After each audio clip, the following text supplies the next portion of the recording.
name is Jeff. I am a member of Toastmasters and welcome to my videos on public speaking.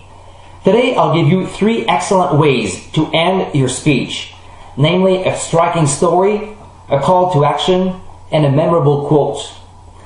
Your conclusion is the most important part of your speech because that's what stays in your audience's mind when they forget everything else. A lot of presenters, me included, make the mistake of giving a conclusion that is too short. A good conclusion must last between 10 and 15% of your speech. So, a 7-minute speech should have a 1-minute conclusion. The main goal of your conclusion is obviously to sum up your speech.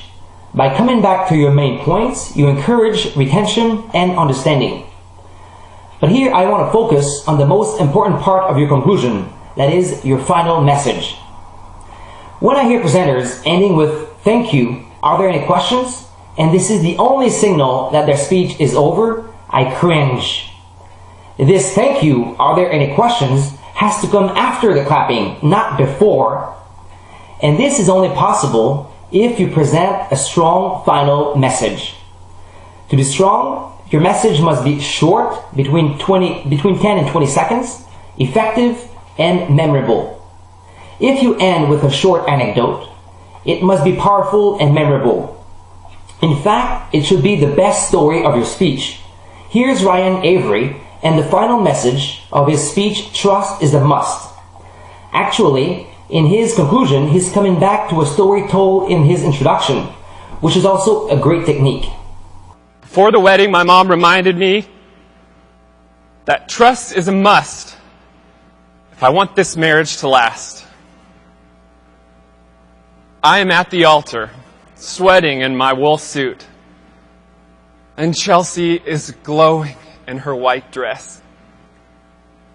Chelsea, I promise. If you end with a call to action, it should be clear, short, and well phrased. Here's Andrew Dlogan, and the final message of his speech, "Face the Wind." Notice, by the way, that his final message is actually his title, which is also a very powerful technique.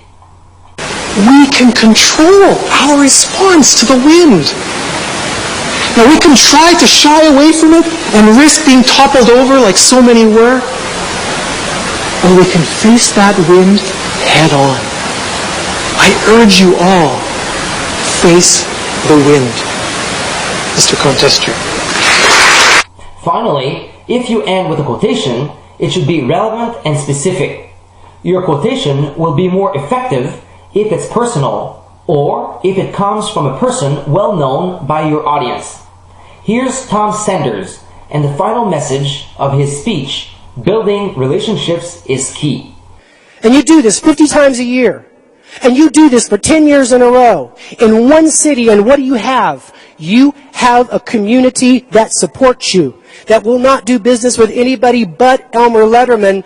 And in 2001, he looked at me and said, "Son, goodwill is the original viral marketing." There you have it, 3 effective types of final messages. That is the story, the call to action, and the quotation. Thank you for watching this presentation, and see you soon.